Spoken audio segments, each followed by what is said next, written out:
I am here today to talk to you a little bit about sales strategies for moving specific products. Let's talk today about paint sales. Maybe we'll just pick one and talk about it. But these strategies will work with any product that you have in your store that you want to specifically target. These are simple little things that you can do inside your store. I've been selling paint for years. How do I make changes to increase my sales? I have to know what increase you want. Just know what products, like know your product lines, understand the numbers, and look at, she said, this is where we are with paint sales and I want to increase it a certain percentage. How do I increase my paint sales? But not everybody knows that's what we're focusing on right now. So get your team involved, maybe even gamify it if you have to.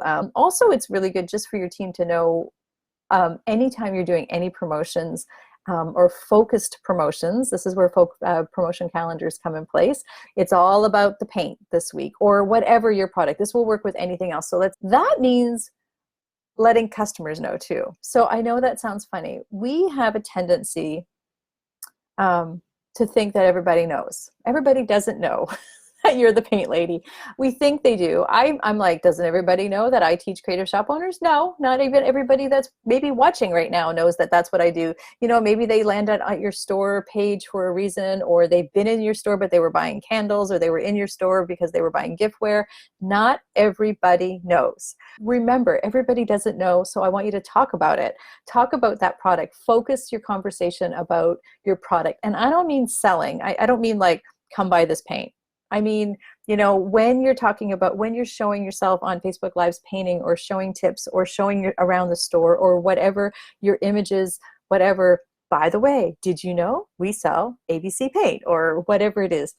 Keep telling people what you do, keep telling people. And if paint is your focus, promotional focus for this quarter, or you just want to increase your sales, start talking about it as much as you can.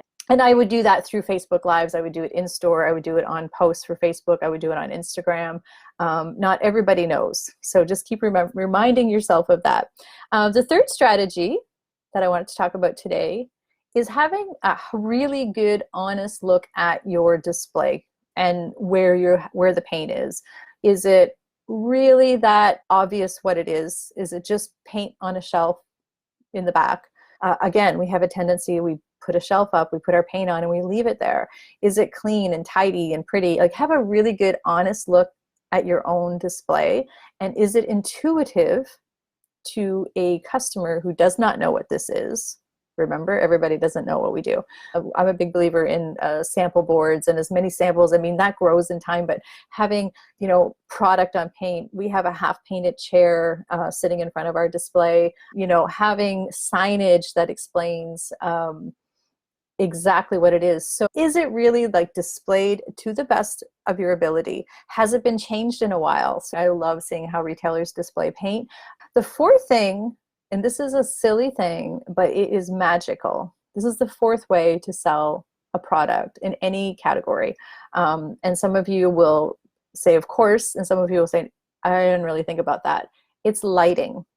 Is your product lit up? When we added lights to our paint display, it was like a magic beacon of light. Just retail 101. I know it's very simple. It's a very simple fix, but it's something that we tend to overlook.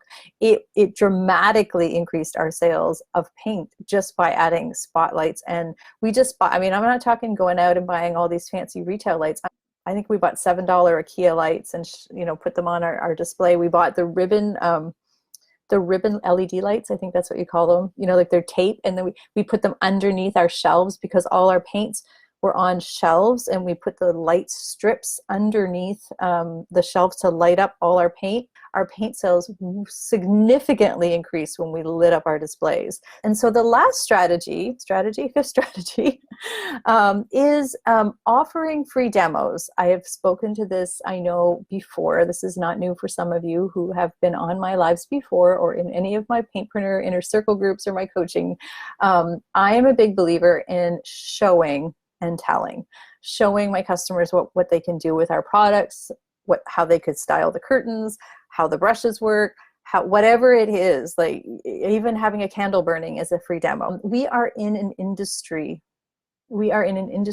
of people want experiences with us, right? We are so fortunate, most of us, to work in stores that we can take the time. We can have a Saturday afternoon free demo. We can do Tuesday night technique tips. We can, we want to share our creative wares. We're not selling snow tires, right? So we have this beautiful product we really want to share with the world, so share it. Hopefully that will help somebody out there increase some sales in a category. Hopefully it would increase your paint sales. I'm Wendy Batten. You can find more information over on my blog if you're looking for any tips and tricks on retail strategies for creative shop owners. That is my gig.